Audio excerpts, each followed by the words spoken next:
And without wasting any more time, I think my colleague will upload the slides of Mr. Masego Sheburi's presentation. Thank you. And I'm not going to waste any more time. I'm going to ask him to please address us. And thank you so much, sir, for joining us today. The platform is yours.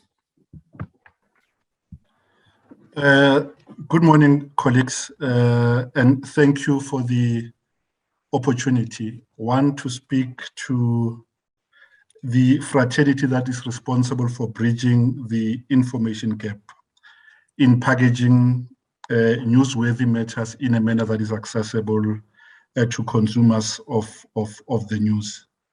But also because you have a very important duty in shaping public discourse, and that can be overemphasized in the era of dis and misinformation. I have prepared a number of slides for information and to give structure to our discussions this morning. I do not intend to deal with each of those slides because the intention is to allow for discussions that will arise from questions and discussions so that this engagement is meaningful to you. The structure of the input is as follows. I'll try in a few minutes to deal with how elections work, touch on the new things that we'll be experiencing for the first time in these elections. And I know there will be topical issues, and I will deal with those towards the end of the presentation. Let's see. The slide before you demonstrates that planning for an election commences way ahead of voting day. And there are key things to be said from this slide. In 2018, the Municipal Demarcation Board completed municipal outer boundary redetermination process. In other words, the MDB concluded that the boundaries that were applicable in 2016 when we went for our election will remain extant until after the 2021 local government elections. So there were no adjustments to the outer boundaries, no new municipal configurations. It was just technical adjustment within the boundaries of the municipality. I raise this to illustrate the following, that owing to the decision not to change new boundaries, there will be grievances that would have been registered in 2016 by certain communities, and those grievances will still be relevant in the lead up to these elections. For an example, we know the situation in Vuwani where some communities are not happy with the new municipal boundaries there. Similarly, in the Northern Cape, Gamutibi, also in Mpumalanga, Dipaliseng, we know that people wanted to be their municipality to be redetermined out of the province of Mpumalanga and into Gauteng. Those things have not happened. So those things will be the environment within which the elections, whereas and when they are held, will be held in that environment. The next thing to be said on this slide is that in the MDB commenced its public processes to determine new ward boundaries for municipalities in February 2020. And that process was interrupted, as we know, by COVID-19, the result of which is that the MDB was delayed in handing over to the Electoral Commission the ward boundaries. So the ward boundaries were only handed over in December 2020. What that means is that the Electoral Commission needed to adjust its planning for elections by a factor of 3 to 4 months to accommodate the time lost by the MDB in dealing with the ward boundaries. This slide summarizes the key milestones for this election. The first one is that having received the ward boundaries from the MDB, the Electoral Commission commenced between October and March this year with a process of aligning voting districts to new ward boundaries. In other words, the MDB is responsible for the wards, and inside the wards, there are a number of voting districts, which we use as a basis of compiling the voters' roll.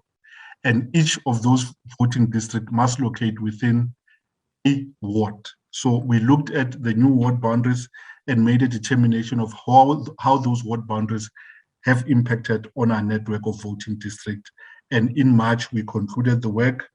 We followed that by a process of targeted communication and registration. As the name suggests, we would target communities of voting districts where people's registration may have been impacted by the change in the ward. For example, before the MDB process, you may have been in Ward 23 in the city of Johannesburg.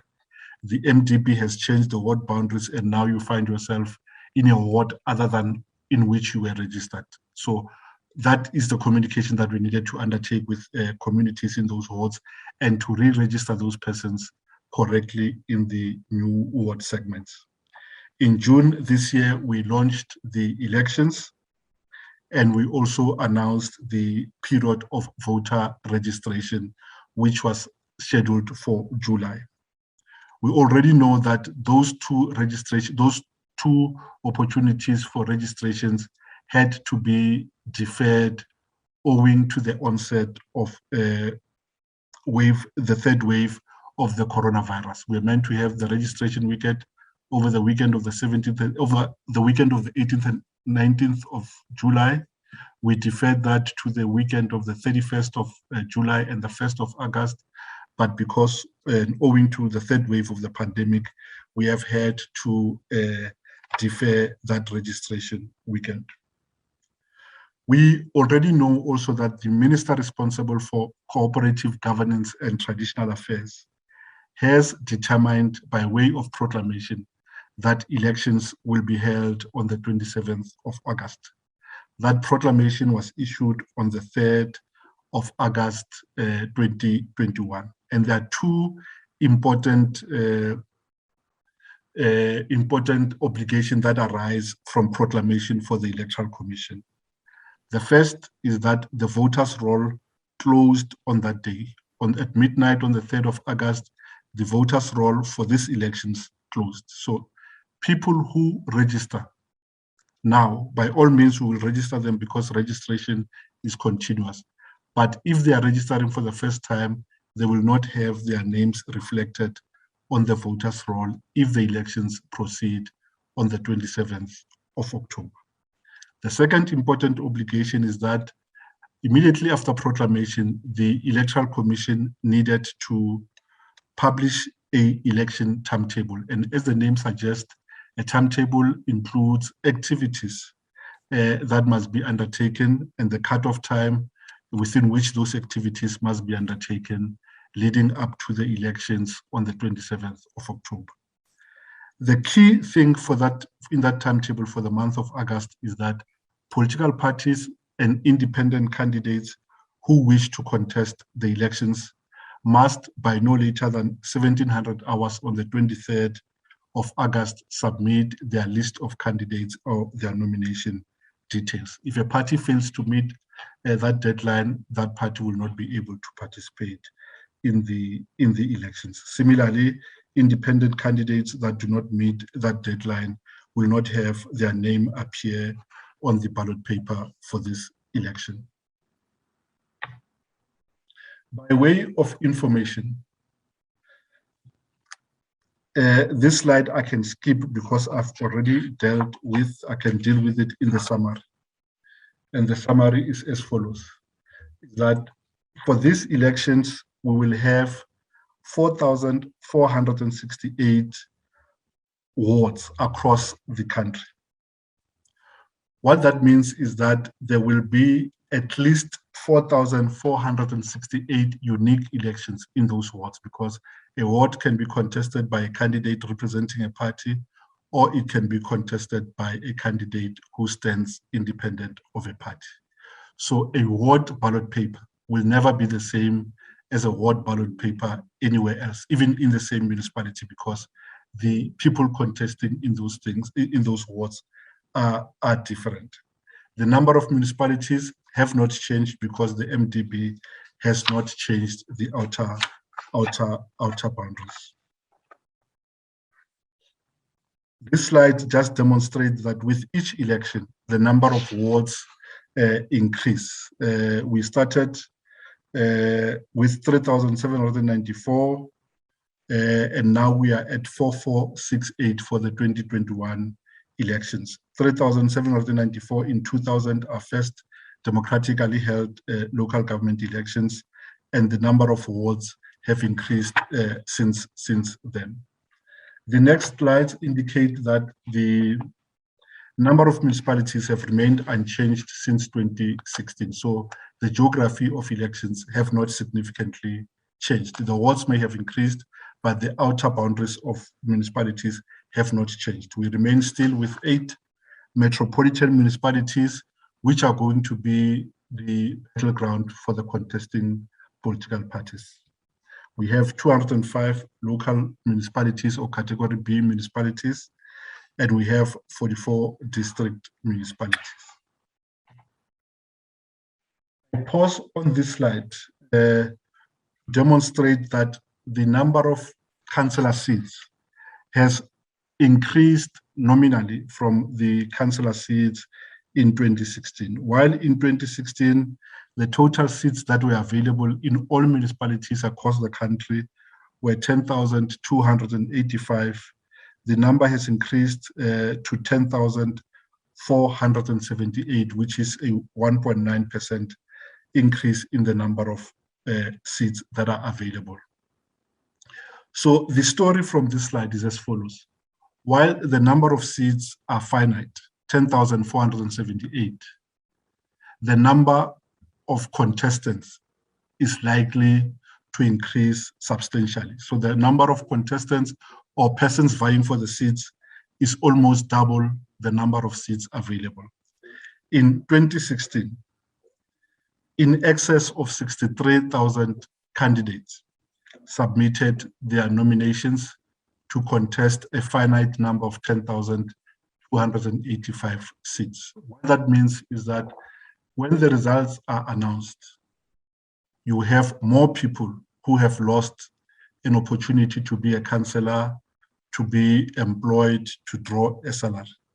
And that has the potential to set a negative tone related to the outcome of results, because people may have used their last money to submit their candidature, and if you don't reach a threshold of support by voters, you forfeit that amount. And if more people lose an opportunity to get a seat, the narrative will become negative. The next slide talks to the voters' role. And the message to be said here is that with each election, we have an increase in the number of persons registered as voters. But if we were to go to the elections in 2021 on the 27th of October, we will do that for the first time with a net reduction or net decrease in the voters' roll. This is so because it is not a new phenomenon, but in the period in between elections, there's a net decline on the voters' roll owing to the rate of mortality. So in between elections, we lose people on the voters' roll. We only recover when a registration weekend is called, when an election is imminent. We estimate before the COVID period, we estimate that on average, we lose between 32,000 and 35,000 persons from the voters' roll owing to death on a monthly basis. There has been a slight increase in the number in the rate of mortality since COVID. In the earlier days, when HIV and AIDS were still a factor, we lost on average about 45,000 persons on the voters' roll every month. That figure has come down. It has settled at around 30, 32, 35,000 rate of death per month. So this slide communicates an important thing, that going into an election without the Electoral Commission having organized a general voter registration, means that people who wanted to register would not have had an opportunity. Because they are not registered as voters, they are unable to vote. This, we think, is an unreasonable limitation on the political rights guaranteed in Section 19 of the Constitution. Similarly, if a person is registered, they've not been able to update their registration details, they may not be able to stand as a candidate in the election because they may be registered in the municipality in which they do not intend to contest. Again, a well-entrenched reality remains that we have more female registered as voters than males. Similarly, we have more females who participate in elections than their male counterparts. And from our perspective as an election management body, we have more persons working in the administration of elections who are female more than male. However, the trend does not perpetuate when you look at persons who are elected into offices. There are more public representatives who are male than female, and that inverts the trend that we have on the voters' roll, especially for ward elections. And ward elections, because ward elections are a winner-take-all elections. So whoever gets the most votes wins that election. Women tend to fare much worse in those elections than their male counterparts. What has assisted in having a fairer representation of females in public office is that the parties, especially parties who are left-leaning, have institutionalized some form of equity of representation among their list, and that has tended to push the rate of females who find themselves as elected councillors up. But that is primarily on the PR ballot, i.e. the proportional representation ballot, which is submitted by political parties. The next slide gives us the voters' roll by the different age cohorts. And again, a worrying reality here is that we all know that South Africa, consistent with the rest of sub-Saharan Africa, is increasingly a young nation. However, on the voters' roll, the youth are underrepresented on the voters' roll. We do not ascribe that to apathy. We're thinking that we should look first at our administrative environment to see if there are any administrative requirements that militate against participation of young persons. Are there any barriers in the representation of young persons that we as an election management body can address in order to reverse the underrepresentation of young persons on the voters' roll? The point that needs to be said is that once registered, though, young persons are more likely, in fact, 10 times more likely to vote than any age cohort. So it won't be utterly correct to say there's apathy on the part of young persons. They are not engaged with the affairs of their country. To the contrary, we have found that once registered, young persons are more likely to participate in elections than any other age cohort. This slide just represents what I've been saying in a different format. The slides now talks to the voters' roll and addresses. You will recall that in 2016, ahead of the local government elections, the Electoral Commission was at the Constitutional Court owing to a case brought by the case of more commonly known as Mhlophe, where independent candidates in Tlokwe had challenged the Electoral Commission that it had failed in its constitutional obligation to ensure that voters appear with addresses on the voters' roll.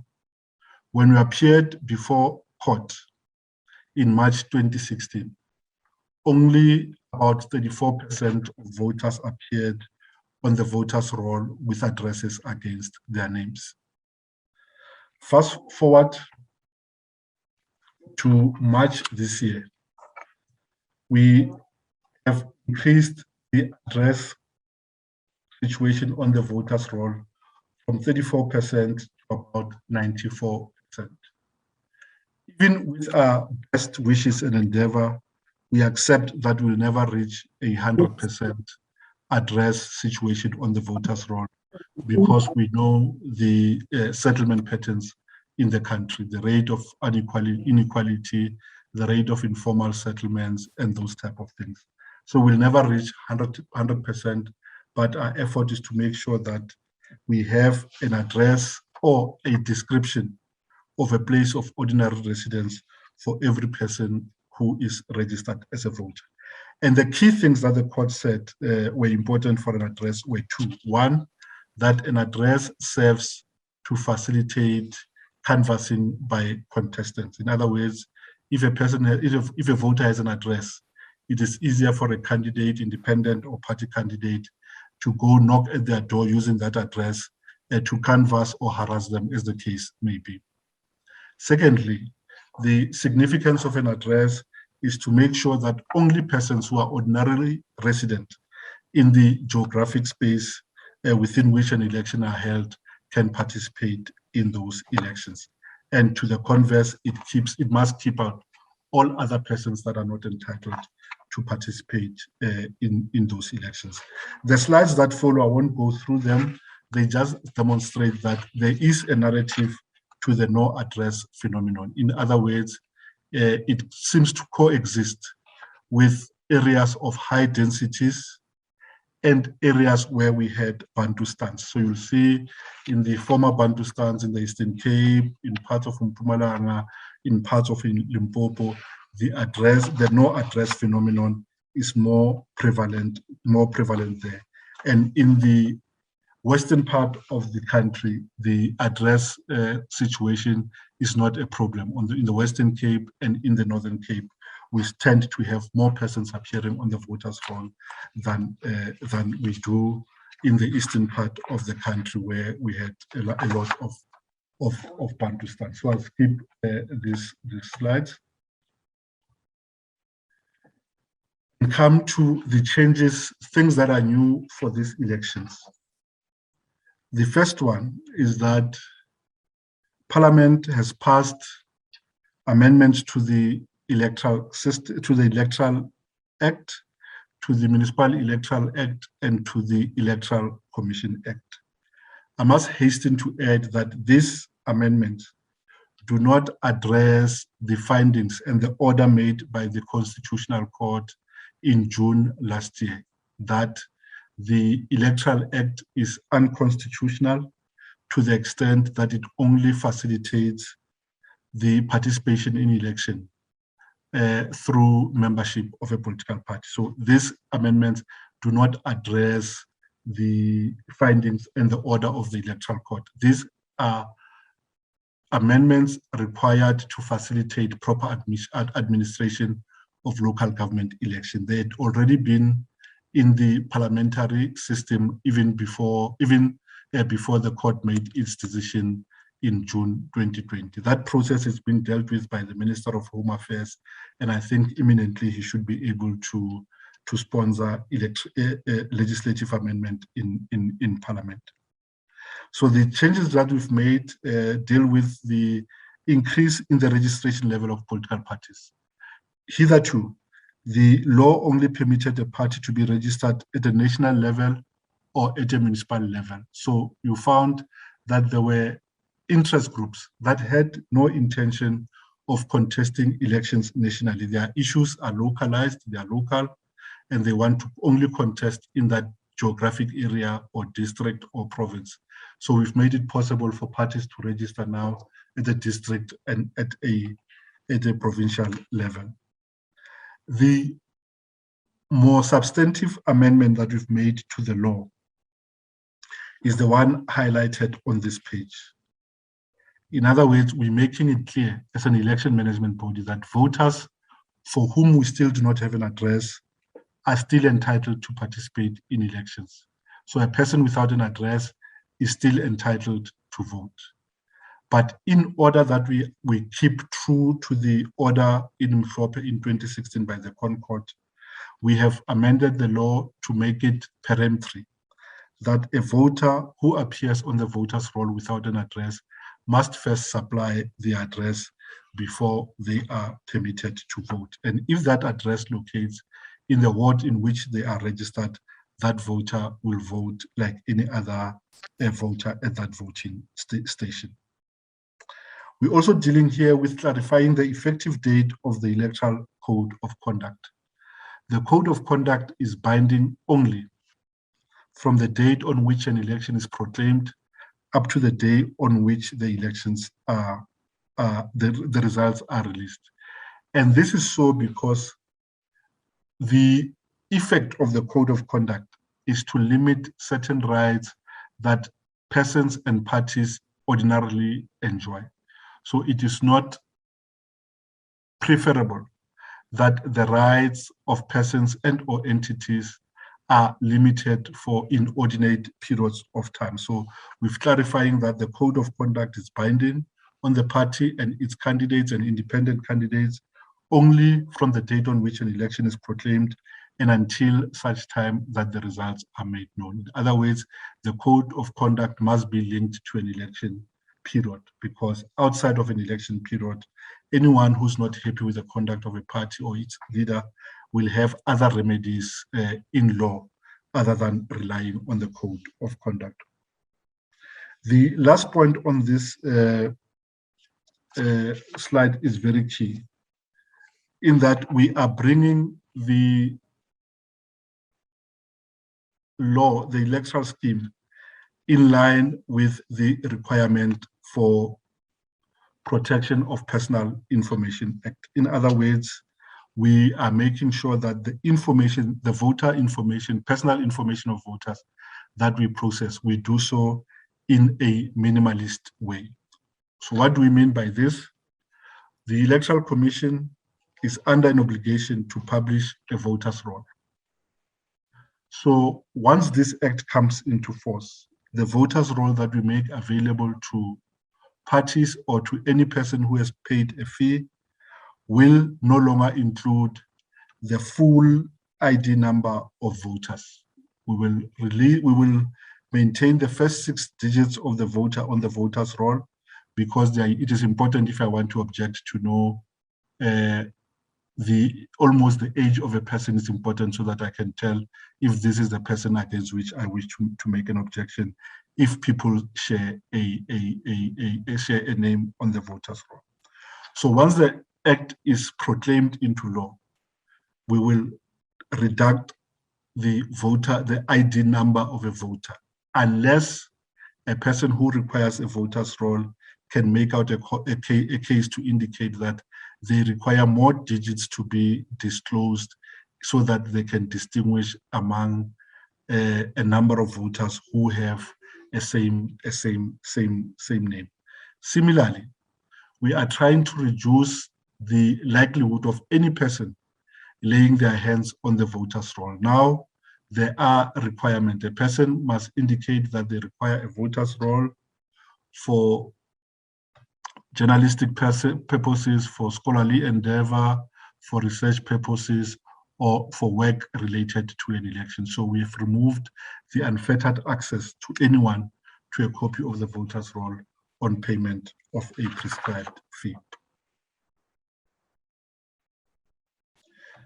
The next slide, we're just dealing with the key messaging that will underpin our preparation for elections. One will be work that we do in collaboration with community radio stations, work that we do out of necessity on social media as a result of COVID-19, on the importance of participation by each citizen, the how to register and update voter registration information, and the where and the how of voting. So those messages we will persist with We will, however, migrate most of them onto social media platforms and into community radio platforms.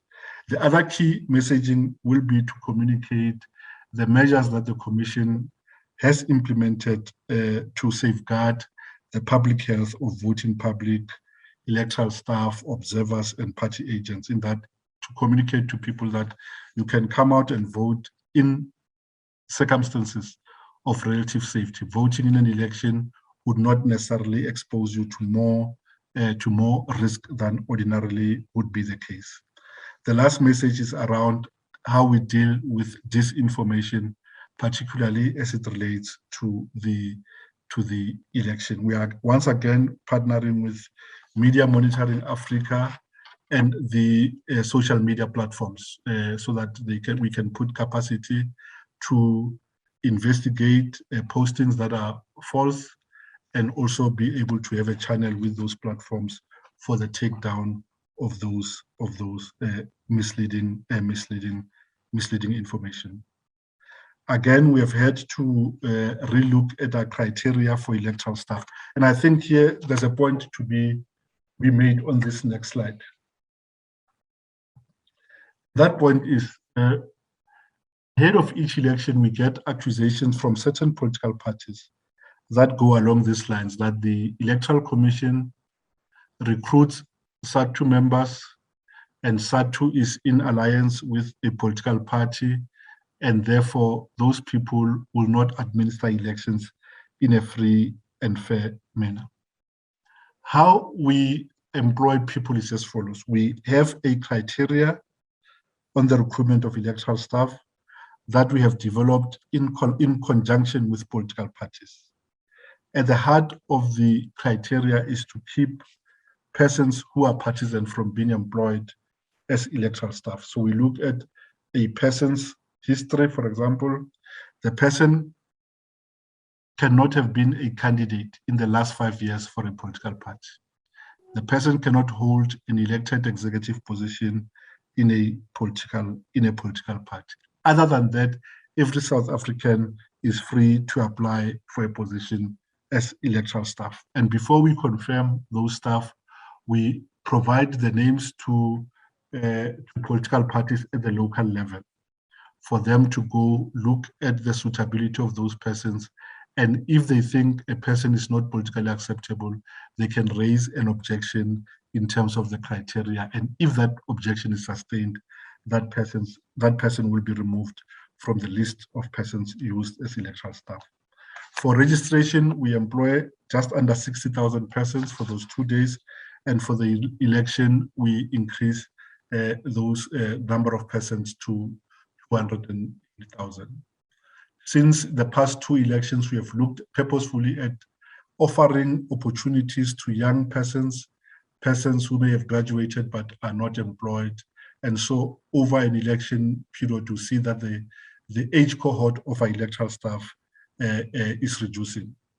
However, we still require some level of maturity in the 3 key positions that are responsible for managing the voting stations. And there we have an additional requirement that the person must have some form of administrative or supervisory experience. We are introducing a new voter management device. We have procured and received 40,000 such units. These units will be used twofold. The first use is to register voters. And the significance of this procurement is that this device will replace the old zip machine. The zip served us very well, but its technology is dated. It was used for its time, but the requirements of a voter's role since the Constitutional Court judgment in 2018 have changed significantly. So the device will enable us, on the point when we encounter a voter, we interact with the voter, that we can confirm their address. We can link that address to a ward in which they want to register. And if there's a match, we register that person. And on the spot, we can also verify the citizenship of that applicant on the population register, which is held by the Department of Home Affairs. But more critically, these devices must help us to put paid to the accusations that emerged in 2019 that persons were able to vote more times than they were entitled to by way of Section 24A. So this device will maintain a live voters roll on it, and it will update that live voters roll almost on the minute, so that if a person votes in one station and they proceed to vote, want to attempt to vote in another station, their name will already have been scratched out, and the live voters roll will indicate that the person has already participated in the elections. I'll skip these few slides. This also I can skip and speak to this slide. Key innovation for LGE 2019. For the first time, we have a platform that will enable any South African to register as a voter without interacting with a registration person at a voting station or going into a physical office of the Electoral Commission. You go to our website, you create a profile, you follow the prompts, you upload an image of your smart card or identity document, and if verified against Home Affairs, your name is placed on the voters roll. This is available for persons who have smart devices and who have data. It does not replace the other registration platforms, but it is in addition to those registration platforms. We will be going into tertiary institutions, targeting persons who have smart cards but are not registered as voters by sending direct messages to them, prompting them to go onto our platform and to apply for registration as a voter. The next slide deals with the COVID measures that we're putting in place at voting stations. This we have tested in no fewer than 150 by-elections since November last year, and I leave this for your reading at your leisure. Now, towards the conclusion of my input, I wish to deal with a few topical issues. The first one is that the Commission published a report in terms of Section 14.4 of the Electoral Commission Act, following a robust and transparent inquiry led by Justice Moseneke. So while people may not be happy with the outcome of the inquiry, they cannot, however, reasonably challenge it that its outcomes were predetermined, because every party that needed to participate was offered an opportunity to make written submissions and to make oral submissions. So following the release of the report, the Commission has concluded that elections, if held in October 2021, will not reasonably likely to be free and fair, and that elections, if held in February 2022, will likely be free and fair. And the conclusion is based principally on two considerations. The first one is that February 2022 represents a safe period because significantly more persons would have been vaccinated than would be the case in October 2021. And the assumptions underpinning that is that medical evidence is that proves that vaccinations protect people from getting seriously ill and requiring hospitalization, and it also reduces instances of mortality. What the conclusion does not do, however, is does not discount that there might be a spike in 2022 in February. But it assumes that even if that spike were to occur, when a significant number of people have been vaccinated, that spike would not have a corresponding result of higher numbers of persons getting ill and requiring hospitalizations, and or it would not drive up the rate of death. And it is important to point out that there are a number of assumptions that underpin that, i.e. that there won't be a new variant that escapes immunity. The second reason is that elections in October 2021 may not be constitutionally compliant because of limitations placed on parties and contestants by the necessary country response to COVID-19 and the fact that the Commission has been unable to undertake a general voter registration drive. All parties in the National Party Liaison Committee are speaking in one voice to say the regulations on COVID has placed limitations on their traditional methods of canvassing voters, on their traditional methods of finalizing their list of candidates. And for that reasons, elections, if held in October, will not be free and fair. On our part, we're saying the elections, if held in October, may not meet the constitutional standard because the people who would have registered as voters have not had an opportunity to register because the Commission could not organize a registration weekend owing to the third wave of the pandemic in July.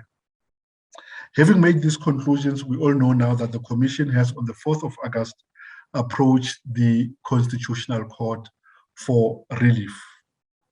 The relief that we seek is as follows. It's in two parts. The first one is that we're asking the court to declare that the Commission may hold elections outside the 90-day period required by the Constitution and the Municipal Structures Act, and that we are directed to hold an elections in February 2020.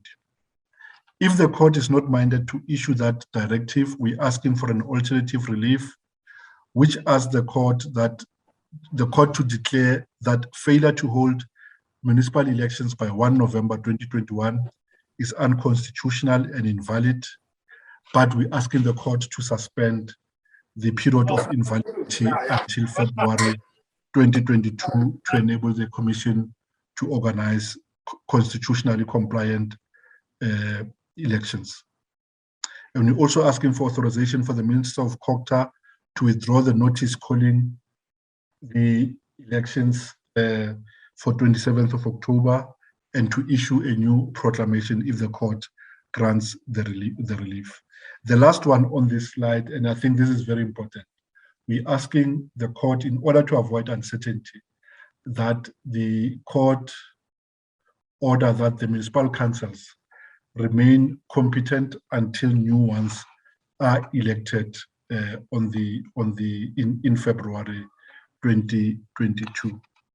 We already know that the Minister of COGTA has determined a date of 27 October as a date for the election.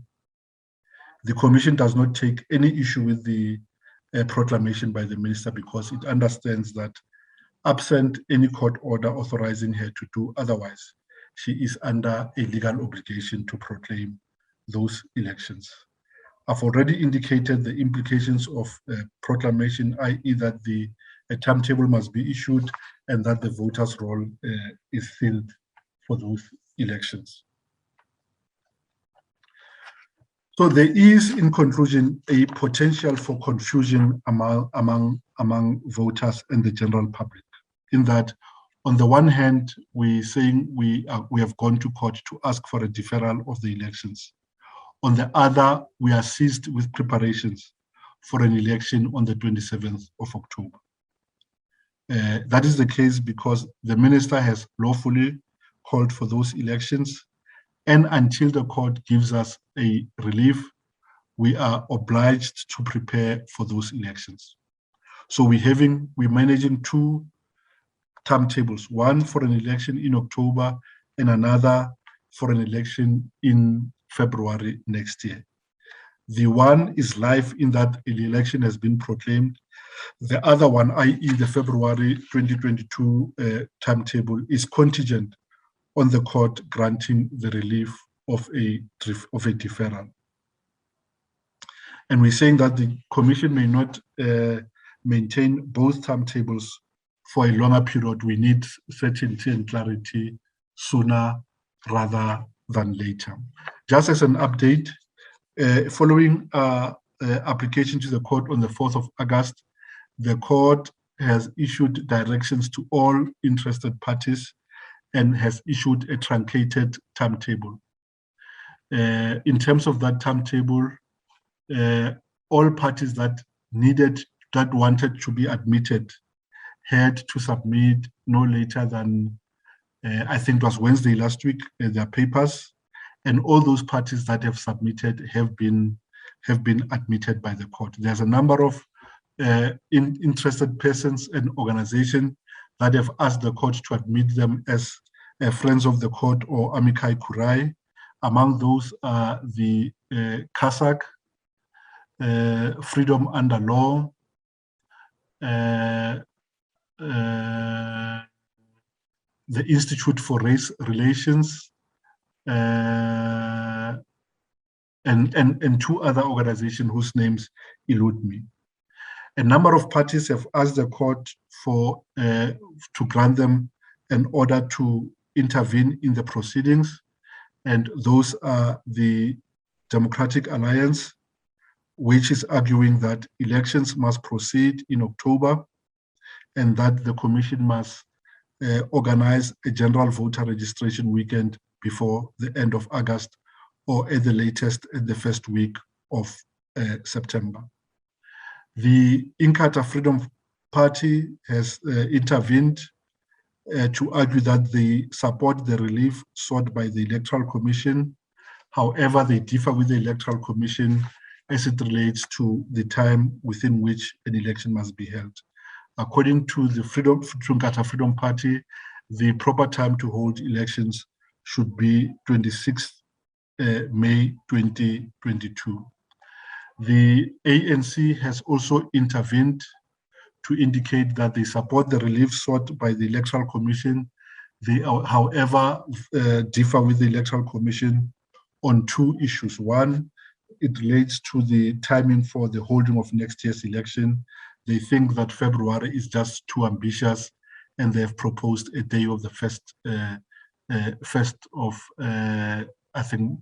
of April as a proposed voting day. Similarly, they take issue with one of our reliefs that we seek, the order that the minister be authorized to withdraw and to reissue the new date for proclamation. The economic freedom fighters have yesterday submitted the application to court to be admitted.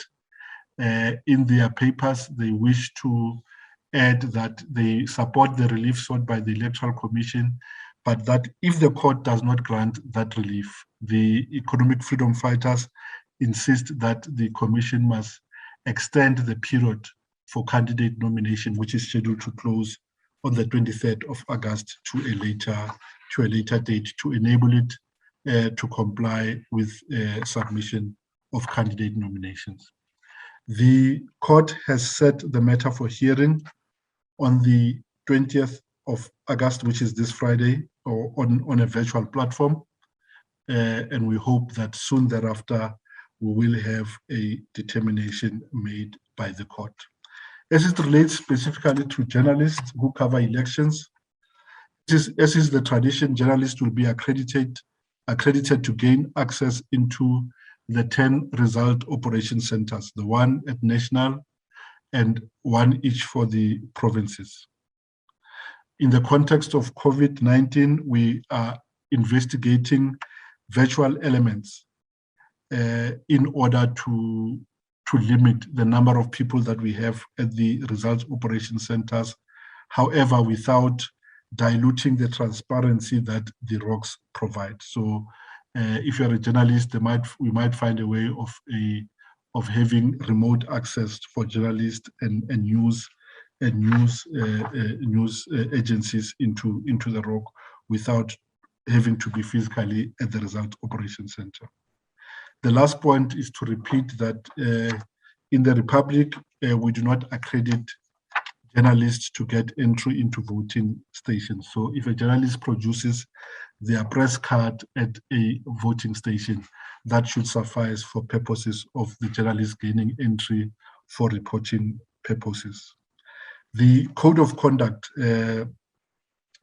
binds parties and their candidates, and it also places specific responsibilities on political parties as it relates to media workers and journalists, so that media person can be afforded the space to do their work, to cover elections and to cover campaigns in the manner that does not limit their right or does not place them in harm's way. Thank you very much, Chairperson. I took longer than I'd planned. Thank you.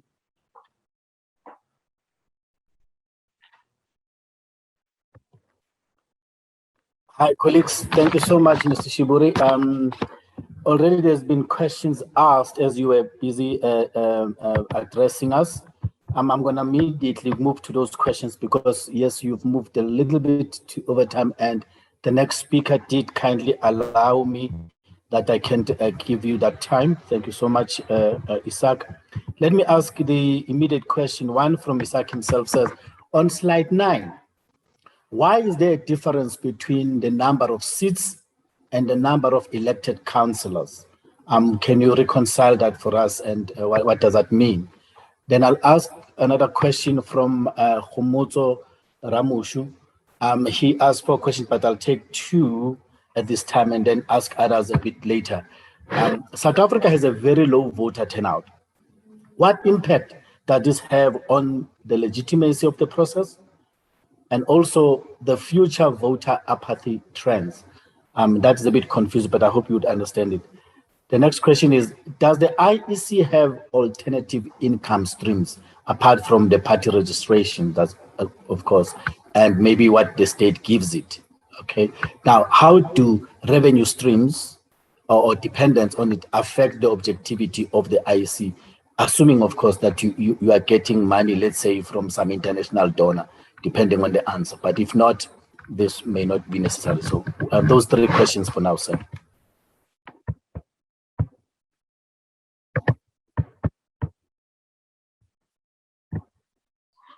Okay, let's invert the order of answering. The Electoral Commission has no alternative revenue streams. We receive totality of our funding from the national fiscus. That is the short answer. The party registration is not a revenue stream. Register a party, we only levy an application administrative cost of 500 rands. Again, if a party pays a deposit to contest elections and they do not get a threshold, they forfeit their deposit not to the IEC, but they forfeit that to the national fiscus or the national revenue fund. Low voter turnout and legitimacy. Indeed, a voter turnout is one of the indicators for a vibrant democracy. However, I would not fully agree with the phrasing of apathy, because we have an interesting trend in the country. The participation rate for national and provincial has always been high in the 80s. It has come down to its 70s. It is now in the late 60s. The rate of participation, on the other hand, in municipal elections has started at a very low base of under 50%. But with the 2 immediate past general election, that trend has increased by a factor of about 10%.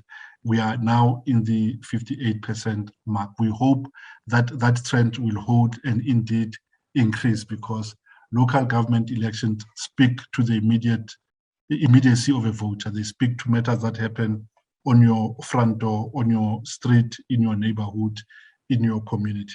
So we're hoping that those legitimacy questions will not arise, because we will be able, working with political parties, to increase the rate of participation. However, there are a number of dependencies. We can't do this by ourselves. Research indicates that there's very low levels of trust among political parties and political institutions of governance. So if you consider that you need political parties to enthuse people to register and to vote, you need people to have trust in municipal councils as political instruments. But when people do not trust those two institutions, it is understandable that their rate of participation becomes low. Isaac, the discrepancy between the number of seats and the number of councillors, there's a cogent reason for that. It eludes me just now. Can I respond by a written explanation? There is an explanation that eludes me for now. Another question, sir, while we still have you, why do you require a fee to access the voters' roll? It might not be necessarily manageable for civic organizations. That's the first question. Is the IEC standing in society affected by the fact that some of the leaders you have may have been may have links to the ruling party? And the example is that of Mr. Mamabulo, who was a SASCO leader at some point. Does that affect the trust? Could there be a trust deficit between a society and the IEC due to that? That's the question. Hold on, the last one comes from Sinesipo. The surname Schreiber. Okay, I hope I pronounced it correctly. So practically, wants to know that Mr. Sheburi touched on the implications of the proclamation of the 27 October election date without having had the voters registration weekend done. Now, as indicated in your presentation, there's one of the lowest registration groups are younger people. Will that not be affected in this case, or would there still be a case for the registration of the young people coming forward? There are two questions, but I've asked three. I'll ask the second one a bit later.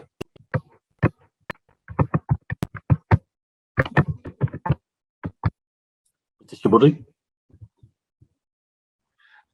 Thanks, Open. I think the last point is precisely some of the reasons that we're going to court, because we have determined that an election that is not preceded by an opportunity for voters to update their details or to register stands to be challenged for constitutional compliance. We also know that there is a disproportionate impact on younger persons because they would not have had as many opportunities as some of us to register to vote, particularly those who've just attained the age of majority recently.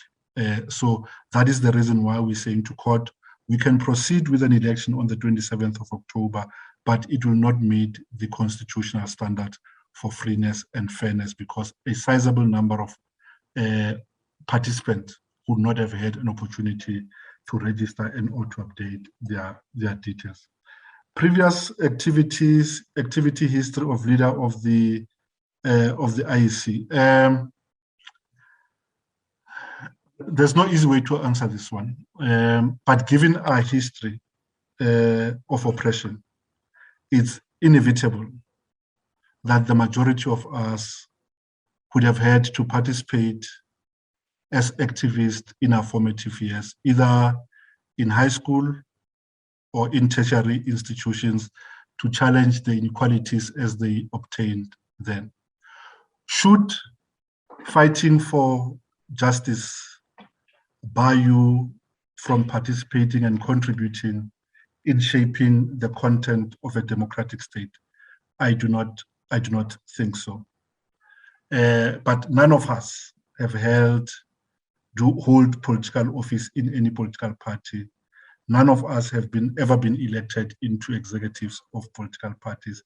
And so in terms of the regulations issued by the Electoral Commission pertaining to its staff members, those persons would have qualified. I think it would be a sad day when activists, people who know the harsh realities of inequality, are barred from contributing for no reason other than that they have a history that could in some way or form be traced to a ruling party of today. When SASCO was formed way back then, it had no relationship or alliance with the ruling party. It was just a formation of students. What happened post that is what it is, but I don't think it would be fair to exclude persons primarily from those things.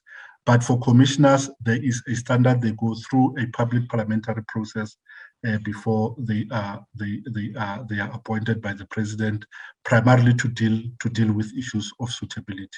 For us, there is an involved recruitment process which also looks at those things to say, are we politically partisan? Are we likely to be faithful only to the Constitution and to the role that the Electoral Commission must play?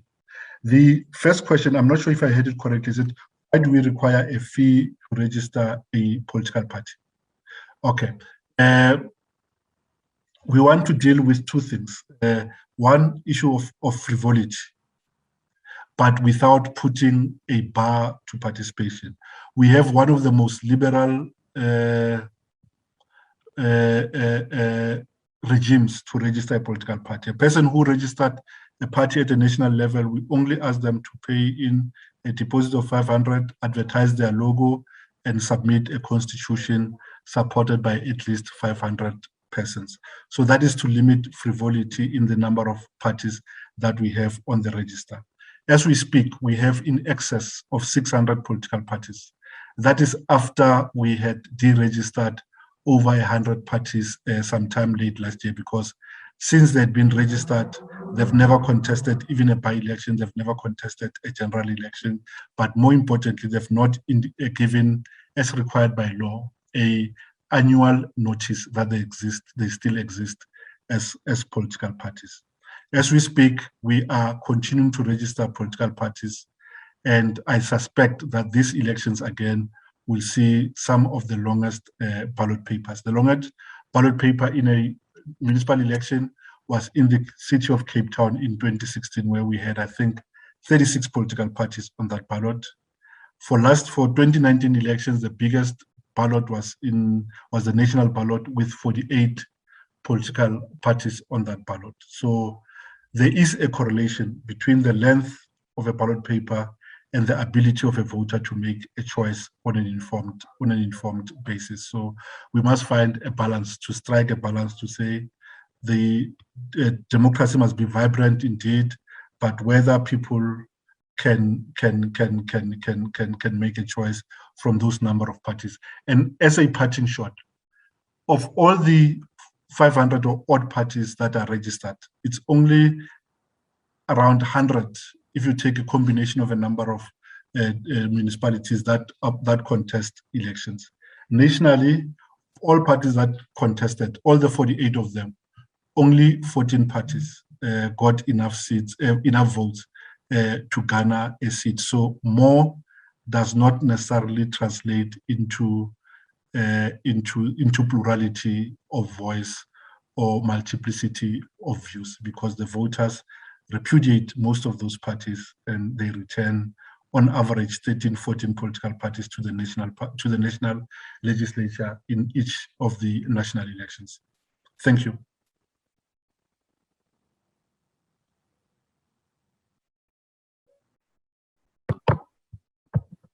But I heard, is there a fee to access the voters' roll?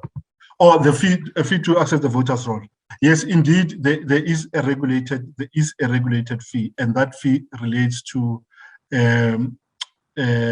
cover our administrative cost of producing that voters' roll. We charge less than the rates that you will be charged at a commercial printing works. I think R1 a page or so, so that we defray the cost of making that voters' roll available to whoever wants it. As it relates to political parties get the first copy of a voter's roll, we give it to them for free, including the independent candidates. Would you need more resources as the IEC to hold the elections in February or any other time that the court would agree?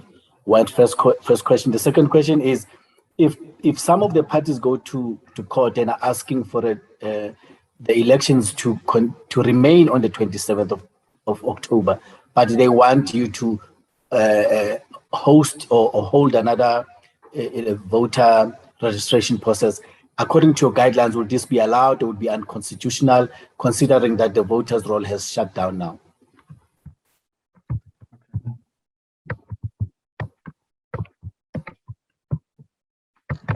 The last question: the parties that let's see, the parties that are saying we must proceed with an election October, but also want an opportunity for voter registration. That is only possible if the Constitutional Court grants an order that says they set aside, or they set aside the application, of Section 6, capital A of the Municipal Electoral Act for this election. In other words, that section provides that only a person who was registered before the date of proclamation is eligible to participate in these elections.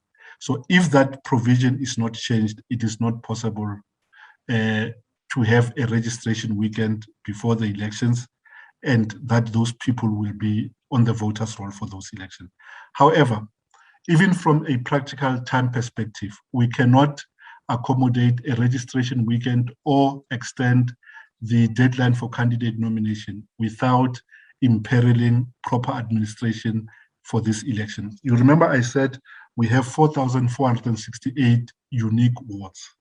So we're going to have a minimum of 4,468 unique elections. So we must print ballot papers for those 4,468 elections, plus 44 district PR councillor ballots, an additional 205 municipal ballots.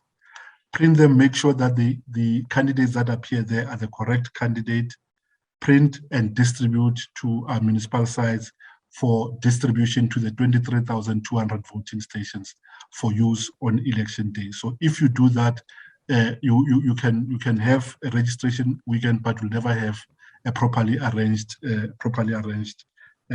election. Do we need more resources? Indeed, we need more resources, whether or not the elections are postponed. As we speak, the PPE for elections, we do not have funds for those. We were just able to find savings and reprioritize funds in our budget to procure PPE for registration weekend. So PPE for elections are not funded. We are in discussions with National Treasury. While they are not averse to making resources available to us, we accept that there's a challenge throughout the state. If elections are extended to take place in February, indeed there will be additional costs that related to the retention of staff. There are other recommendations that the Masego process has brought forward that the Commission is intent on implementing. For an example, the recommendation is that the Commission should consider an additional special voting day. You know that for the election happens on a Wednesday, and the 2 days preceding that Wednesday are special voting day.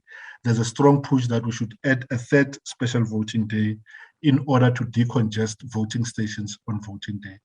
To do that, we require additional funding in order to have staff recruited for those days, supplies for those days, but more importantly, overnight storage of those ballots, because we only count the ballots on the date, on the voting day. So we don't count at the end of each day. So there will be a need for additional resources if the elections are postponed, but there is already existing need for PPE even for the elections on the 27th of October.